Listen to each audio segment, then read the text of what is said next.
우리 성도님들 만나서 반갑습니다. 주의 사랑으로 사랑합니다.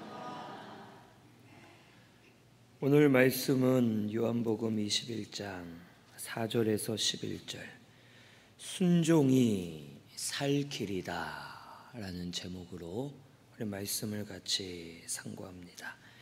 오늘 말씀은 부활하신 예수님이 세 번째로 제자들에게 나타나셔서 행하신 내용입니다. 이 예수님이 십자가에 못 박혀 죽으셨을 때 제자들이 낙심했었습니다. 그리고 자기들이 예수님 따라간 것을 잘못한 것 같다라고 후회를 하고 두려움에 휩싸여 뿔뿔이 흩어졌고 저들이 예수님이 아닌 세상의 길로 나아가게 되었습니다. 그때 우리 예수님은 3일 만에 부활하셨고 부활한 몸으로 제자들에게 2번이나 나타나셨습니다. 도마에게는 못 박힌 손자국을 보여주시고 만지게까지 하셨고 그것을 옆에서 다른 제자들은 다 보았습니다. 예수님이 부활하셨기 때문에 제자들이 기뻐하며 다시 예수님을 위해 일해야 되는데 무슨 일인지 이 제자들은 각자 자기의 고향으로 돌아갔고 갈릴리 바다에서 예전에 하던 대로 어부가 되어 물고기를 잡고 있었음을 오늘 말씀을 통해 알려주십니다. 그때 예수님이 이들을 찾아오셨습니다. 오늘 본문 4절에 보면 날이 새어갈 때에 예수께서 바닷가에 서셨으나 제자들이 알지 못했고 5절에 보면 얘들아 너희에게 고기가 있느냐 할 때 대답은 하였지만 예수님인 줄을 제자들이 알지 못했습니다. 예수님께서는 분명 죽기 전에 마가복음 14장 28절에 보면 내가 다시 살아나서 갈릴리에서 너희를 만나리라 라고 말씀하셨고 부활하신 후에도 마태복음 28장 10절에 보면 갈릴리로 가서 기다릴 테니 거기서 나를 만나자 하고 예수님이 말씀해 주셨습니다. 이 제자들은 여러 번 부활하신 예수님을 만났고 또 제자들뿐만 아니라 여인들과 많은 사람들이 예수님 부활하신 것을 보았고 제자들에게 증거해 주었습니다.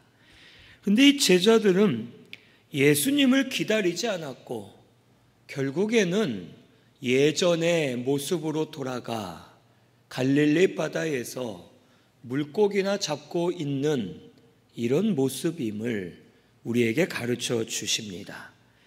이렇게 된 이유는 무엇일까요? 이 제자들이 부활하신 예수님까지 만났는데 예수님을 못 봤다면 이해가 되지만 죽었다가 살아나신 예수님을 한 번도 아니고 여러 번 봤고 그의 못자국 난 손도 만져봤고 예수님을 보았는데 이들이 여전히 하나님 주신 사명을 버리고 자기의 옛 모습으로 돌아가 있었음을 우리에게 가르쳐 줍니다. 이것은 제자들의 마음이 어두워졌기 때문입니다. 마음이 어두워지면 하나님의 역사를 봐도 깨닫지를 못합니다. 부활의 주님이 나타나셔도 알지 못하고 그것을 깨닫지 못한 채 눈과 귀가 가려져서 결국 세상의 길로 걸어갈 수밖에 없음을 우리에게 가르쳐 주시는 겁니다. 오늘 우리가 그런 기도할 때가 있습니다. 혹 누군가 죽었다가 살아나면 내가 믿겠습니다. 이 세상을 초월한 하나님의 능력이 나타나면 내가 그때는 정신 차리고 믿음 생활 하겠습니다. 하나님 나에게 아주 놀라운 일을 일으켜 주시고 예수님이 내 눈앞에 보이면 내가 그때는 정신 차리고 신앙생활 하겠습니다 하고 놀라운 역사, 예수님을 실제 눈으로 보고 하나님의 역사를 보여달라고 기도할 때가 있습니다. 그런데 문제는 그런 일이 일어나도 내 마음이 어두워져 있으면 변화될 수 없다는 겁니다. 예수님을 봐도 바리새인들은 마음이 어두웠기 때문에 예수님을 이단자 취급했고 예수님을 죽였습니다. 오병이어의 기적, 혈류증 여인이 고침받고 죽은 야이로의 딸이 살아나고 나사로가 살아난 것을 다 보았지만 마음이 어두워진 유대인들은 예수님을 믿지 않았고 오히려 귀신의 왕 바알세불을 힘입어 저가 역사한다라고 비방했고 예수님을 믿지 않았던 겁니다. 오늘 우리도 이와 같습니다. 우리는 놀라운 일, 하나님의 역사만 바라보지만 그러한 일들이 일어나도 내 마음이 어두워진 상태이면 그것을 보고도 깨닫지 못하고 잘못됐다 하고 지금 예수님이 이 자리에 나타나 우리에게 보여주셔도 눈이 어두워진 성도는 예수님으로 알지 못하고 깨닫지 못하는 어두운 상태가 됨을 우리에게 가르쳐 주시는 겁니다.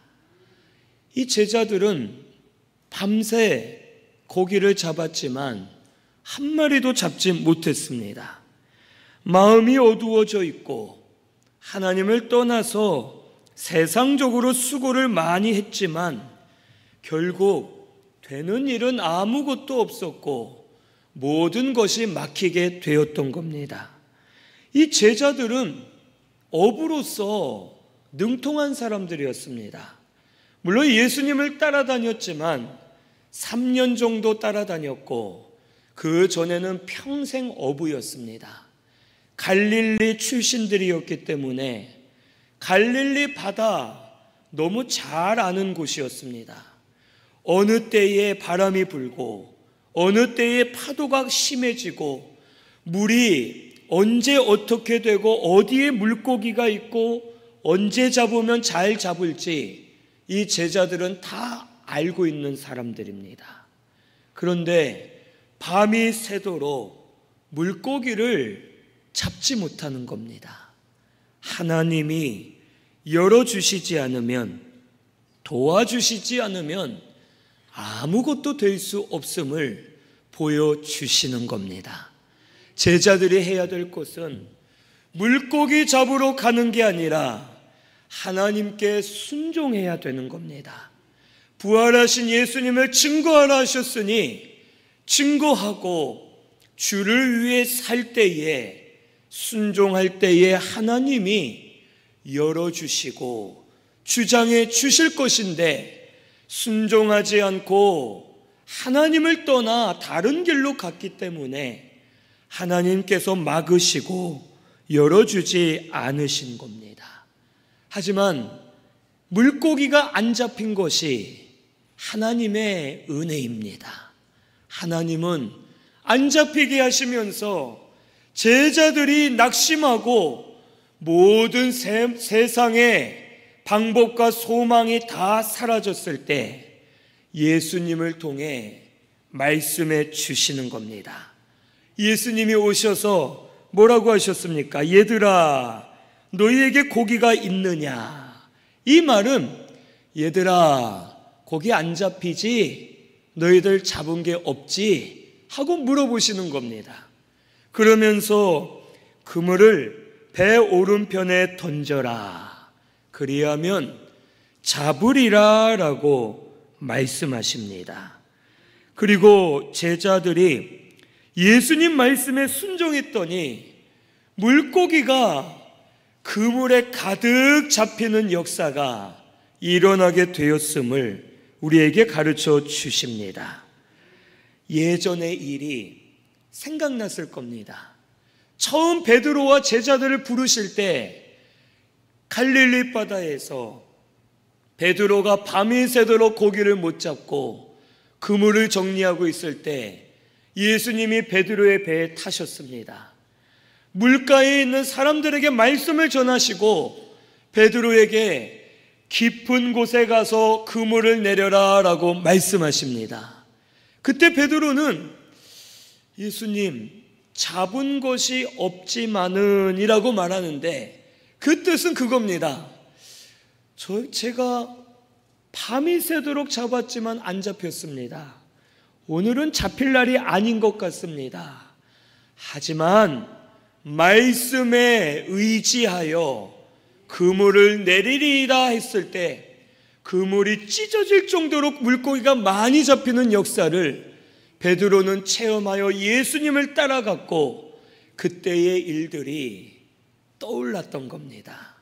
그리고선 예수님이 안 되는 것을 되게 하신 분이심을 깨닫고 다시 그들의 눈이 열렸을 때 여기 7절에 보면 예수께서 사랑하시는 제자는 요한인데 요한의 눈이 열린 겁니다. 저분 예수님이다. 그때 다른 제자들도 예수님이 맞네 하고 그들의 눈이 열려서 베드로는 바다로 뛰어들어 예수님께 가고 나머지 제자들은 작은 배로 짧은 거리이기 때문에 가고 예수님을 만나러 가게 되었음을 우리에게 가르쳐 줍니다. 이 오른쪽에 그물을 내려라 라고 말씀하셨는데 이 오른쪽 왼쪽이 중요한 게 아닙니다. 예수님 말씀에 순종하는 것이 하나님 편에 서는 것임을 우리에게 가르쳐 주시는 겁니다. 제자들이 하나님을 떠나 순종하지 않을 땐 세상 편에 서 있었지만 예수님의 말씀을 듣고 오른쪽에 그물을 던져라 했을 때 그대로 순종할 때 하나님 편의 선자가 되어 하나님이 저들에게 은혜의 역사를 일으켜 주셨음을 가르쳐 주시는 겁니다. 오늘 우리가 살 길은 하나님 편입니다. 하나님 편에 서야 살 길이 열리는 겁니다. 누구의 편에 서는가가 중요해서 세상적으로는 우리나라 그런 말이 군대에 있는데 줄을 잘 서야 된다. 이 말이 있습니다. 줄 잘못 서면 힘든 데 가고 줄 잘 서면 좋은 데 가는데 누구 편에 서는지가 중요한데 우리 성도는 하나님 편에 서는 것이 우리가 살 길인 줄을 깨달아야 될 줄로 믿습니다. 그리고 아무리 말로는 제가 하나님 편입니다 해도 하나님 편이 되지 않습니다. 하나님 편이 되는 방법은 딱 하나, 순종하는 겁니다. 말씀에 순종할 때 너 진짜 내 말을 믿는구나, 나를 의지하는구나 하시고 하나님이 우리가 하나님 편에 선 걸 보시고 하나님 뜻대로 역사해 주시는 줄을 오늘 우리가 깨달아야 되겠습니다. 놀라운 일, 능력의 역사, 보고 듣는 것은 우리를 변화시킬 수 없습니다. 우리가 변화될 수 있는 방법은 오직 순종할 때 변화의 역사가 일어나는 겁니다. 만약 이때 예수님이 제자들에게 명령하지 않으시고 그냥 갑자기 물고기가 막 잡히게 하신 다음에 봐, 이거 내가 있어 하면 제자들은 아마 깨닫지를 못했을 겁니다. 그런데 깊은 곳에 그물을 내려라, 이번에는 오른편에 그물을 내려라 하고 말씀하실 때 안 되는 가운데 제자들이 순종했더니 하나님의 역사가 일어났고 이들의 심령이 변화되는 역사가 일어나게 된 줄로 믿습니다. 순종할 때 우리도 변화되는 줄로 믿습니다. 놀라운 역사가 일어났다고 변화되는 게 아닙니다. 많은 성도들을 보면 우리 한국교회 성도들이 죽었다 살아난 분도 있습니다. 고침받은 분도 있습니다. 하나님의 역사를 체험 많이 하고 예수님을 눈으로 본 분도 있고 하나님을 본 분도 있습니다. 그런데 많은 분들이 교회를 떠나고 믿음을 버립니다. 하나님의 놀라운 역사를 보는 것으로는 내가 변화될 수 없습니다. 그것은 잠깐입니다. 우리는 지금이라도 이 자리에서 죽은 자가 살아나면 믿음 생활 잘할 것 같지만 그렇지가 않습니다. 놀라워하고 기뻐는 하지만 금세 마음이 식어지고 연약해지고 믿음에서 떠나는 자가 되는 겁니다. 우리가 변화될 수 있는 길은 순종입니다. 하나님의 말씀을 믿고 그 말씀대로 순종할 때 말씀이 내 믿음과 연합이 되는 겁니다. 말씀 안에 있는 생명이 내 연합된 믿음 안에서 역사되어 그것은 완전히 나를 변화시키고 새롭게 하고 자라나게 하는 역사가 일어나게 되는 줄로 믿습니다. 그래서 우리 순종해야지만 변화되는 겁니다. 많은 기독교인들이 신앙생활 오래 해도 변하지 않습니다. 장로가 되고 안수집사가 되고 권사가 되고 또 목사가 되어도 변하지 않고 여전히 세상적으로 육신적으로 사는 그러한 성도들이 오늘날 많이 있습니다. 그것은 신앙생활 오래 했지만 순종하지 않기 때문입니다. 말씀은 많이 압니다. 말씀의 지식은 많아져서 목사들이 설교할 때 다 판단하고 이것은 신학적으로, 이것은 문법적으로, 이것은 영어 성경으로 해석하면 다르고 이것은 히브리어로 다르고 판단과 많은 헤아리는 것은 있지만 말씀대로 순종하며 살지 않기 때문에 성도들이 변화되지 않고 생명이 없고 능력 없는 겉모습만 기독교인인 성도들이 오늘날 많은 겁니다. 우리도 그런 성도일 수 있습니다. 이제 오늘부터 말씀을 많이 하는 것보다 하나를 순종하는 것이 더 귀한 줄을 깨달으시고 말씀 순종하시기를 바랍니다. 순종할 때 변화가 일어나고 하나님을 깨닫게 되고 예수님을 만나게 되고 예수로 말미암아 사는 성도가 되게 해 주실 줄로 믿습니다. 우리 예배 드리는 것도 순종하는 겁니다. 낮 예배도 드리고 주일 저녁 예배도 드리고 수요 예배도 드리는 것 순종하는 겁니다. 봉사와 사명하는 것도 순종하는 겁니다. 한 주간 살면서 말씀을 생각하고 기억하며 말씀을 붙들고 사는 것도 순종입니다. 우리 다시 순종의 신앙을 회복하는 우리 성도님들 되시기를 바랍니다. 말만 열심히 떠들고 막 입으로만 막 떠들고 이것저것 판단하고 정죄하고 말씀은 많이 알아서 이건 틀렸다 이건 옳다 하고 이게 중요한 게 아닙니다. 본인이 내가 말씀을 순종하고 사는가, 하나라도 순종하면 변화되는 것인데 순종하지 않고 지식으로만 가득 차서 말씀을 무기로 사용하고 잘못 따라가는 그러한 성도가 되어서는 안 될 줄로 믿습니다. 우리 다시 순종의 길로 들어가시기를 바랍니다. 말씀을 듣고만 끝내지 마시고 오늘 이 말씀 하나라도 내가 은혜 받고 깨달은 것 순종하려고 한 주간 붙들 때 그 순종을 통해 변화가 일어나고 눈과 귀가 열리고 새로워지는 역사가 우리 성도님들 가운데 일어나게 될 줄로 믿습니다. 우리 예수님은 이 제자들을 비난하지 않으셨습니다.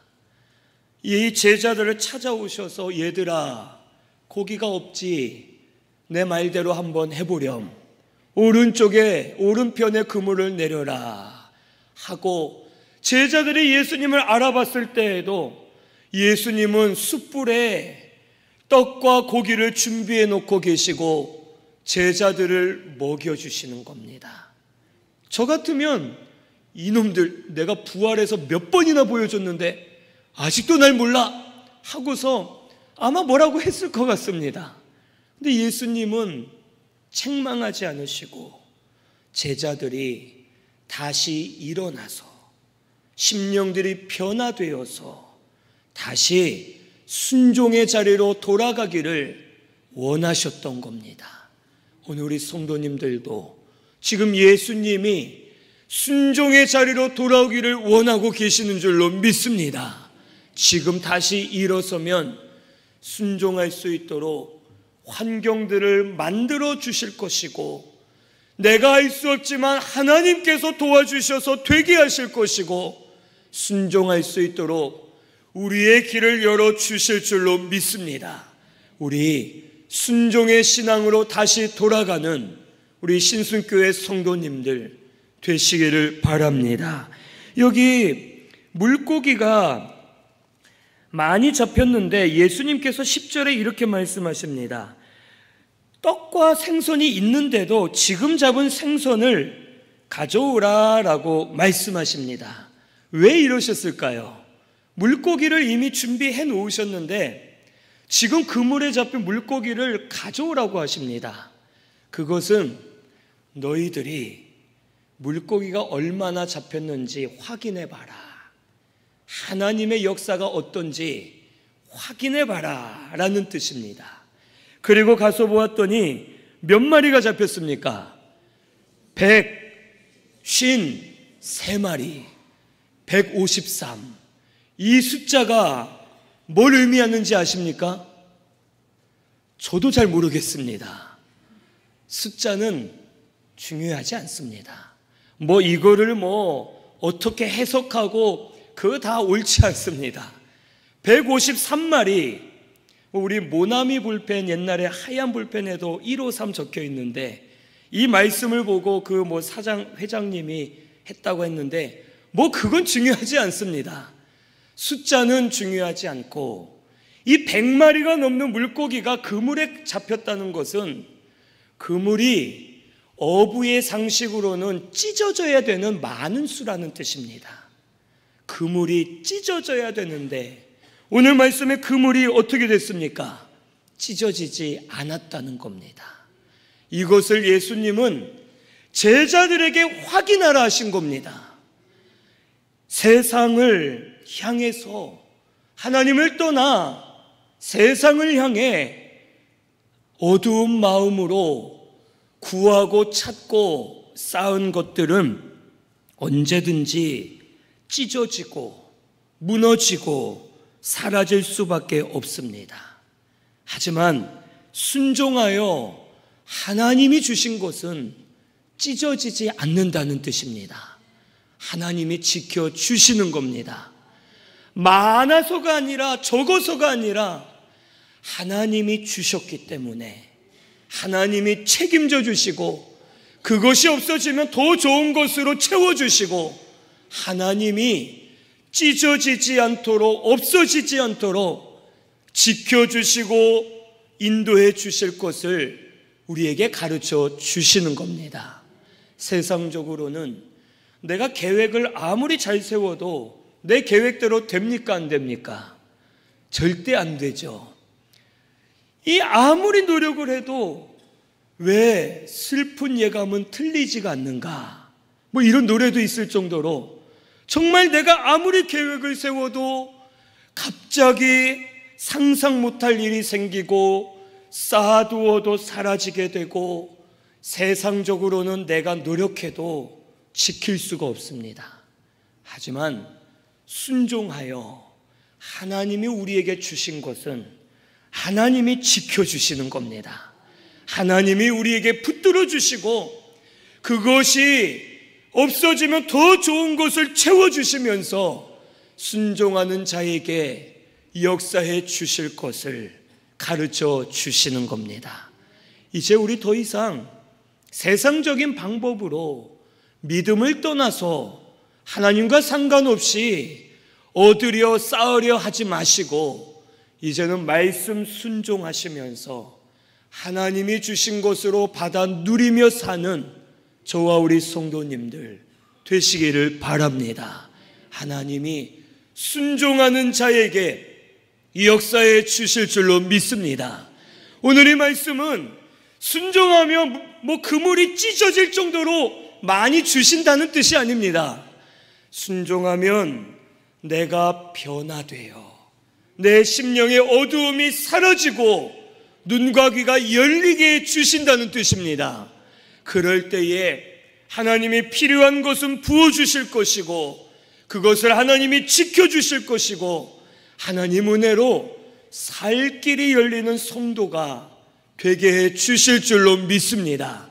오늘 이 말씀을 통해 우리 다시 순종하는 자리로 돌아오시기를 바랍니다. 오늘 말씀 들으셨으면 말씀을 통해 은혜 받은 부분들을 붙들고 순종하시면서 심령들이 살아나는 역사가 우리 신순교회 가운데 일어나게 되기를 바랍니다. 우리 말씀 생각하면서 통성으로 같이 기도하겠습니다.